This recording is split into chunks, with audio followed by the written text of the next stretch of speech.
Cinema മേഖലയിലെ gender ഇക്വാലിറ്റിയെ പറ്റിയും sexual ഹറാസ്മെൻറ്റിനെ പറ്റിയും അവിടുത്തെ ചില പണം തരാത്തതിനെ പറ്റിയും അങ്ങനെ നിരവധി പ്രശ്നങ്ങൾ സ്ത്രീകൾ സിനിമാ മേഖലയിൽ അനുഭവിക്കുന്നുണ്ട്.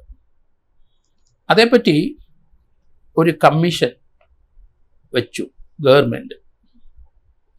ജസ്റ്റിസ് ഹേമ കമ്മിറ്റി റിപ്പോർട്ടാണ്. അത് എൻക്വയറി ആക്ടിൻ്റെ പരിധിയിൽ വരുന്നതാണോ എന്ന് എനിക്ക് നിശ്ചയമില്ല.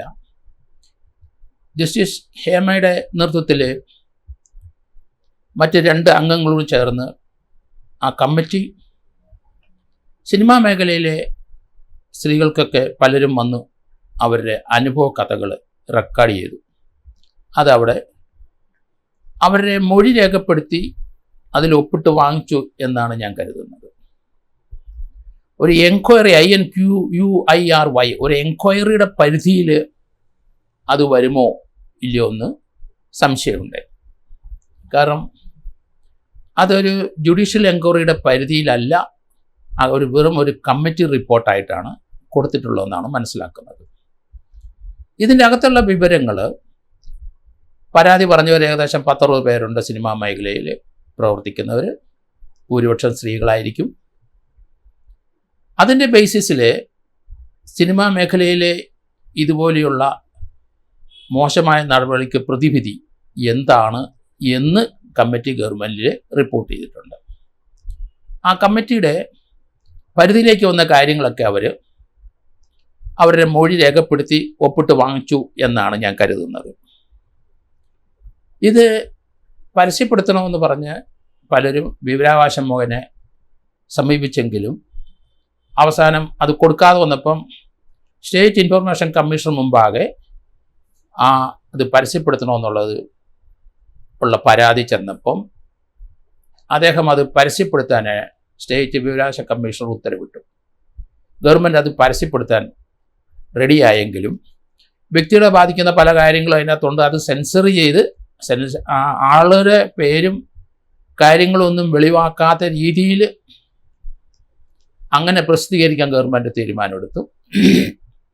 ആ തീരുമാനം ഈ കമ്മീഷൻ്റെ റിപ്പോർട്ട് 2019 ഡിസംബർ 31 കൊടുത്തിട്ട് ഏകദേശം 5 വർഷക്കാലമായി അത് വെളിയിലിട്ട് വന്നിട്ടില്ല. ഗവൺമെൻറ് 1.5 കോടി രൂപ ഈ കമ്മീഷന് വേണ്ടി ചെലവാക്കുകയും ചെയ്തു. ഇപ്പം ഒരു പ്രൊഡ്യൂസർ സജിമോൻ പാറയിൽ അത് ഈ ജൂലൈ 24 ഗവൺമെൻറ് ആ സെൻസർ ചെയ്ത ഭാഗം കമ്മീഷൻ റിപ്പോർട്ട് കൊടുക്കാം, ആവശ്യപ്പെട്ടവർ 4-5 പേർക്ക് കൊടുക്കാം എന്ന് തീരുമാനമെടുത്ത് അത് 4 മണിക്ക് കൊടുക്കാമെന്ന് പറഞ്ഞപ്പോൾ 3 മണിയായപ്പം ഹൈക്കോടതിയിൽ സജിമോൻ പാറയിൽ എന്ന പ്രൊഡ്യൂസർ ഒരു പരാതി കൊടുത്തു.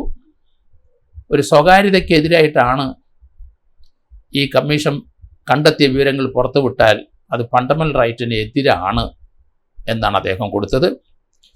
ആ കൊടുത്ത വിവരം അവിടുത്തെ ഡിവിഷൻ ബെഞ്ച്, ചീഫ് ജസ്റ്റിസ് അടങ്ങിയ ഡിവിഷൻ ബെഞ്ച് പരിശോധിച്ചിട്ട് അത് പൊതു താല്പര്യ ഹർജിയായിട്ട് പരിഗണിക്കണം എന്ന് കരുതി സിംഗിൾ ബെഞ്ചിന് വിട്ടു. ഹൈക്കോടതി ജസ്റ്റിസ് PM മനോജിൻ്റെ ബെഞ്ചിൽ അപ്പോൾ തന്നെ ഒരാഴ്ചത്തേന് അത് സ്റ്റേ ചെയ്തു. 31-ാം തീയതി ബാക്കി കേൾക്കാം, ഒരാഴ്ച സ്റ്റേ ചെയ്ത് അത് പബ്ലിഷ് ചെയ്യാൻ പാടില്ല എന്നാണ് സ്റ്റേ കൊടുത്തത്. എന്തായാലും ജഡ്ജ് ചെയ്തത് വളരെ നല്ല കാര്യമായിട്ടാണ് എനിക്ക് തോന്നുന്നത്. കാരണം ഇത് വിവരാവകാശ കമ്മീഷണറും അതുപോലെ കൾച്ചർ ഡിപ്പാർട്ട്മെൻറ്റിൻ്റെ അപ്പലേറ്റ് കമ്മീഷണറും ഗവൺമെൻറ്റും ഇത് പരസ്യപ്പെടുത്താനുള്ള തീരുമാനം നടപ്പാക്കാൻ തുടങ്ങുന്നതിന് 1 മണിക്കൂർ മുമ്പ് ആണ് ആ സ്റ്റേ വന്നത്. ഇത് നമ്മുടെയൊക്കെ അഭിപ്രായത്തിൽ ഭരണഘടനയുടെ 13, ഇന്ത്യൻ കോൺസ്റ്റിറ്റ്യൂഷൻ 13, 14, 21, 41 വകുപ്പ് പ്രകാരം കൊടുക്കാൻ പാടില്ല എന്ന് തന്നെയാണ് എൻ്റെ വ്യക്തിപരമായ അഭിപ്രായം. ഇതിനകത്ത് ആ സ്വകാര്യതയുടെ ഒരു പ്രശ്നമുണ്ട്. ആർക്കാണ് ഈ സിനിമാ മേഖലയിൽ മോശമായ പെരുമാറ്റം അങ്ങനെയുള്ള കാര്യങ്ങൾ ഉണ്ടായത് എന്ന് പറയുന്നവരുടെ അഡ്രസ്സ് വെളിപ്പെടുത്തില്ല എന്നും അതിനകത്ത് എതിർകക്ഷികളായവരുടെ പേരും അഡ്രസ്സും വെളിപ്പെടുത്തില്ല എന്നും, പക്ഷേ ആ സംഭവം എന്താണെന്നുള്ള കാര്യം ആ ഇൻഫർമേഷൻ ആക്ട് വെച്ച് അവർക്ക് കിട്ടിക്കഴിഞ്ഞാൽ സിനിമാ മേഖലയാണ് തീർച്ചയായിട്ടും ധാരാളം കഥകൾ അത് സോഷ്യൽ മീഡിയയിലും ചാനലിലെല്ലാം ആരാണ് എന്ന് സംശയിച്ച് അങ്ങനെ പറയുമ്പം ഏകദേശം ആളെ മനസ്സിലാകും എന്നാണ് എനിക്ക് തോന്നുന്നത്.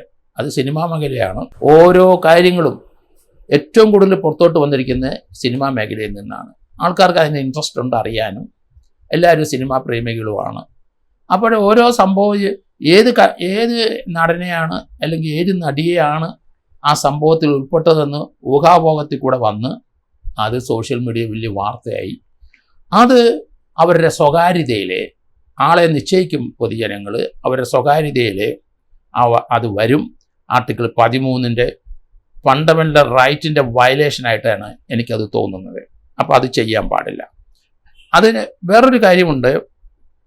ഒരു ആർട്ടിക്കിൾ 14 അനുസരിച്ച് ഒരു പ്രശസ്തമായ ഒരു സുപ്രീം കോടതി വിധിയുണ്ട്. കാരണം അത് വയലേഷൻ. ആർട്ടിക്കിൾ 14 നമുക്കറിയാം protection of life and personal ലിബർട്ടിയാണ്. അത് തീർച്ചയായിട്ടും ഒരു ഹ്യൂമൻ ഡിഗ്നിറ്റി നമുക്ക് എല്ലാവർക്കും ഉണ്ട്. അത് ആരായാലും ശരി, കള്ളനായാലും ശരി, കൊലപാതകയായാലും ശരി, മോഷണക്കാരനായാലും ശരി, രാഷ്ട്രീയക്കാരനായാലും ശരി, ബിഷപ്പുമാരായാലും ശരി, എല്ലാവർക്കും നമുക്ക് ഒരു ഹ്യൂമൻ ഡിഗ്നിറ്റി ഉണ്ട്. ആ ഡിഗ്നിറ്റിക്ക് എതിരായിട്ട് നമ്മുടെ പേഴ്സണൽ ലിബർട്ടിക്കും നമ്മുടെ ജീവിതത്തിനും എതിരായിട്ട് ഒന്നും പ്രവർത്തിക്കാൻ പാടില്ല ആർട്ടിക്കിൾ 21 പ്രകാരം. അതുകൊണ്ടാണ് ഞാൻ പറയുന്നത് ആർട്ടിക്കിൾ 21 വയലേഷനാണ് ഹേമ കമ്മിറ്റി റിപ്പോർട്ട് പുറത്തേക്ക് വിട്ടാൽ. ആർട്ടിക്കിൾ 13 വയലേഷനാണ് നമ്മുടെ സ്വകാര്യതയും അത് നമ്മുടെ ഫണ്ടമെൻ്റൽ ആർട്ടിക്കിൾ 13, 14 നമ്മുടെ ഫണ്ടമെൻ്റൽ റൈറ്റിൻ്റെയും ഒക്കെ പ്രശ്നങ്ങൾ അതിനകത്ത് ഉരുത്തിരിഞ്ഞു വരും. അതോടൊപ്പം തന്നെ ആർട്ടിക്കിൾ 14 റൈറ്റ് ടു ഇക്വാലിറ്റി, തുല്യത വേണം എല്ലാവർക്കും. ഒരാളെ കള്ളനായിട്ടോ കൊലയാളിയായിട്ടോ അല്ലെങ്കിൽ അവൻ വെള്ളമടിച്ച് നടക്കുന്നവനായിട്ട് നമുക്ക് കരുതാൻ പാടില്ല. അങ്ങനെ നമ്മളൊക്കെ വിമർശിക്കുമെങ്കിലും റൈറ്റ് ടു ഇക്വാലിറ്റിയുടെ ഭരണഘടനയുടെ ലംഘനമാണ് നമ്മൾ പറയുന്നതും നടത്തുന്നതും. ആ ആർട്ടിക്കിൾ 14 പ്രമാണം അതനുസരിച്ച് ആർട്ടിക്കിൾ 14 വയലേറ്റ് ചെയ്യാൻ പാടില്ല എന്ന് പ്രശസ്തമായ ഒരു സുപ്രീം കോടതി റൂളിംഗ് ഉണ്ട്. വളരെ പഴയതാണ്, മിസ്റ്റർ ജസ്റ്റിസ് തൊമ്മൻ്റെ. അപ്പം അദ്ദേഹത്തിൻ്റെ പ്രശസ്തമായ വിധി വളരെ പഴക്കമുള്ളതാണ്. അത് അധികാര കേന്ദ്രം ഡിപ്പോസിറ്ററി എന്നാണ് അദ്ദേഹം ഉപയോഗിച്ച വാക്ക്. അധികാര കേന്ദ്രം ഡിപ്പോസിറ്ററി. ഒരു ഗവൺമെൻറ്റിന് അധികാര കേന്ദ്രം നമുക്കറിയാം, ഗവൺമെൻറ്റിന് അധികാരമുണ്ട്. അസംബ്ലിയിൽ പാസ്സാക്കുന്ന കാര്യങ്ങളൊക്കെ അധികാരമുണ്ട്. അതോടൊപ്പം തന്നെ ഒരു അഡ്മിനിസ്ട്രേറ്റീവ് അധികാരമുള്ള ആൾക്കാരുണ്ട് ഗവൺമെൻറ് തലത്തിൽ. അവർ ചില ഉത്തരവുകളൊക്കെ പാസ്സാക്കും. Chief secretary, additional chief secretary, അങ്ങനെ അഡ്മിനിസ്ട്രേറ്റീവ് കൺട്രോളുള്ളവരുണ്ട്. പിന്നെ ഒരു ജുഡീഷ്യലുള്ള ക്വാസി ജുഡീഷ്യൽ പവേഴ്സ് ഉള്ള കളക്ടറുണ്ട്, RDO ഉണ്ട്, തഹസിൽദാർ വരെ ക്വാസി ജുഡീഷ്യൽ പവർ ഉണ്ട് അവർക്ക്. അങ്ങനെ കുറേ അഡ്മിനിസ്ട്രേറ്റീവ് ലെവലിലുള്ളവർക്ക് അധികാരമുണ്ട്. അതോടൊപ്പം തന്നെ അവർക്ക് അങ്ങനെയുള്ള ആൾക്കാരെ എടുക്കുന്ന ഒരു തീരുമാനം അത് തീർച്ചയായിട്ടും അത് ജസ്റ്റിസ് തൊമ്മൻ്റെ അനുസരിച്ച് അത് ഡിപ്പോസിറ്ററി അധികാരം കേന്ദ്രീകരിച്ചിരിക്കുന്നവർക്ക് ഒരാൾക്കെതിരായി ഇതുപോലെ ഒരു കേസ് എടുക്കുന്നതിനോ അല്ലെങ്കിൽ ഒരാൾക്കെതിരായിട്ട് നിയമപരമായി എങ്ങനെയെങ്കിലും അവർക്കൊരു പണിഷ്മെൻറ്റ് കൊടുക്കുന്നതിനോ അല്ലെങ്കിൽ അവരെപ്പറ്റി മോശമായ ഒരു റിപ്പോർട്ട് വെളിയിലോട്ട് വിടാനോ അധികാരമില്ല. അത് ഫണ്ടമെൻ്റൽ റൈറ്റിന് അല്ലെങ്കിൽ ഭരണഘടനയ്ക്ക് എതിരായിട്ടാണ് അവർ ചെയ്യുന്നത്. നമുക്കറിയാം ഗവൺമെൻറ്റിന് എല്ലാ ലെവലിലും അധികാരമുണ്ട്, ഉത്തരവൊക്കെ ഇടുകയും ചെയ്യും. പക്ഷേ ഒരു വിഭാഗം ആൾക്കാർ മോശക്കാരാണ്, കള്ളുകുടിയന്മാരാണ്, അത്രയും പേര് സിനിമയിൽ എത്ര ആൾക്കാർ മോശക്കാരാണ് എന്ന് ഗവൺമെൻറ്റിന് പറയാൻ പറ്റില്ല. ഒരു അഡ്മിനിസ്ട്രേറ്റീവ് കൺട്രോൾ ആൾക്ക് പറയാൻ പറ്റില്ല. ഒരു ജുഡീഷ്യൽ പവർ ഒരാൾക്ക് പറയാൻ പറ്റില്ല. ഒരു ക്വാസി ജുഡീഷ്യൽ പവറുള്ളവർക്കും പറ്റില്ല. കാരണം അതിനൊക്കെ പ്രത്യേക സംവിധാനങ്ങളുണ്ട്. അതൊരു പോലീസ് അന്വേഷണത്തിൽ കോടതി ചാർജ് കൊടുത്തിട്ട് ഒരു കോടതിക്ക് മാത്രമേ അതിൻ്റെ തീരുമാനം എടുക്കാൻ പറ്റുള്ളൂ. അല്ലാതെ അതുകൊണ്ടാണ് ജസ്റ്റിസ് തൊമ്മൻ്റെ ആ വിധിക്ക് ഇത്ര പ്രാധാന്യം. ഡിപ്പോസിറ്ററി അധികാര കേന്ദ്രം അദ്ദേഹം ഉദ്ദേശിച്ചതാണ്. അത് നമുക്കറിയാം. MLA മാരും MP മാരും ഒക്കെ ഉണ്ട്, അല്ലെങ്കിൽ അസംബ്ലിയിൽ അവർ പല നിയമങ്ങളും പാസ്സാക്കും, വലിയ അധികാരം ഉണ്ടെന്ന് നമ്മൾ ധരിക്കും. പക്ഷേ ആ അധികാരമൊന്നും വിനിയോഗിക്കാൻ പറ്റില്ല. അത് കോടതി മുഖേനയോ അല്ലെങ്കിൽ പോലീസിൻ്റെ ഇൻവെസ്റ്റിഗേഷൻ മുഖേന മാത്രമേ അത് ചെയ്യാനായിട്ട് മുന്നോട്ട് പോകാൻ ഒക്കുള്ളൂ. എൻക്വയറി INQUIRY എന്ന് പറയുന്നത് അതർ ദാൻ ട്രയലാണ്. അത് ക്രിമിനൽ പ്രൊസീജിയർ കോഡിൽ 2G. ക്രിമിനൽ പ്രൊസീജിയർ തുടങ്ങുന്നത് എങ്ങനെയാണ്? അവിടെ നമുക്ക് ഒരു ട്രയല് നടത്തണമെന്നുണ്ടെങ്കിൽ അത് എൻക്വയറി എന്ന് പറഞ്ഞാൽ ട്രയൽ അല്ലാത്ത കാര്യം. മറ്റേത് ഇൻവെസ്റ്റിഗേഷനാണ്. കേസെടുത്ത് കോടതി വന്നതിന് ശേഷം മാത്രമേ അതിൻ്റെ ട്രയൽ നടത്താൻ പാടുള്ളൂ. അല്ലാതെ ഒരു എൻക്വയറി നടത്തിയാൽ അതിന് ആ എൻക്വയറി റിപ്പോർട്ട് കൊടുക്കാമെന്നല്ലാതെ അതിന് മറ്റ് ആരെയും ഒരുപാട് ആൾക്കാരെ പണിഷ് ചെയ്യാനോ, ഒരു ആൾക്കാർ കൊള്ളിയലെന്ന് പറയാനോ, ഒരു ആൾക്കാർ സമൂഹത്തിൽ കൊള്ളാത്തവരാണെന്ന് പറയാനോ അതിനൊന്നും ആ എൻക്വയറി റിപ്പോർട്ടിന് അധികാരമില്ല, ഗവൺമെൻറ്റിനില്ല, വിവരാവകാശ കമ്മീഷണർക്കില്ല, ജുഡീഷ്യൽ അല്ലെങ്കിൽ ക്വാസി ജുഡീഷ്യൽ ആൾക്കാർക്കില്ല. അതുപോലെ തന്നെ ഗവൺമെൻറ്റിൻ്റെ ഒരു ഏജൻസി അഡ്മിനിസ്ട്രേറ്റീവ് കപ്പാസിറ്റി ഉള്ളവർക്ക് പറ്റത്തില്ല. അതുകൊണ്ട് 2G എന്ന് പറഞ്ഞാൽ ട്രയലിന് മുമ്പ് ഒരാളുടെ മൊഴി എടുക്കണമെന്നെങ്കിൽ ആ മൊഴി അവർ സത്യപ്രതിജ്ഞ ചെയ്ത് അവർ പറയുന്ന വിവരത്തിന് മൊഴി അവർ സത്യം ചെയ്തിട്ട് മാത്രമേ മൊഴി കൊടുക്കാൻ പറ്റുള്ളൂ. അത് കോടതി പ്രൊസീജിയറിൻ്റെ ഭാഗമാണ്, അതിന് മുന്നോട്ടുള്ള ഭാഗമാണ്. അപ്പം ഇതിനകത്ത് അതുപോലെ തന്നെ ആർട്ടിക്കിൾ 41 അതാരും പറഞ്ഞ് ഞാൻ കേട്ടില്ല. എൻ്റെ ഒരു അഭിപ്രായത്തിൽ ആർട്ടിക്കിൾ 41 വയലേഷൻ ഓഫ് നമുക്ക് ജോലി ചെയ്യാനുള്ള സ്വാതന്ത്ര്യം. ഇവിടെ ഇപ്പം പ്രശ്നം വരാൻ പോകുന്നത് ഈ ഹേമ കമ്മിറ്റി റിപ്പോർട്ട് വെളിയിലോട്ട് വന്നാൽ ആ റിപ്പോർട്ട് ചില ആൾക്കാർക്ക് സിനിമാ മേഖലയിൽ പ്രവർത്തിക്കാനുള്ള ബുദ്ധിമുട്ട് വരും. അതുകൊണ്ട് ആർട്ടിക്കിൾ 41 വയലേഷനാണ് അത്. നമുക്ക് എവിടെ പോയും ജോലി ചെയ്യാം, സിനിമയിലും പോയി ജോലി ചെയ്യാം. പക്ഷേ നമ്മളെ അവിടെ മോശക്കാരായി ചിത്രീകരിച്ചുകൊണ്ട് റിപ്പോർട്ട് വെളിയിലോട്ട് വന്നാൽ അത് ഫണ്ടമെന്റൽ റൈറ്റിൻ്റെ വയലേഷനാണ്. നമുക്കവിടെ ജോലി ചെയ്യാൻ ബുദ്ധിമുട്ടുണ്ട്, നമ്മുടെ ഡിഗ്നിറ്റിക്ക് പ്രശ്നം ഉണ്ടാവും. അങ്ങനെ അതുകൊണ്ടാണ് ഞാൻ പറയുന്നത് ആർട്ടിക്കിൾ 13, 14 അതോടൊപ്പം തന്നെ 21, 41 ഇത് 4ൻ്റെയും വയലേഷനായിട്ടാണ് എനിക്ക് തോന്നുന്നത്.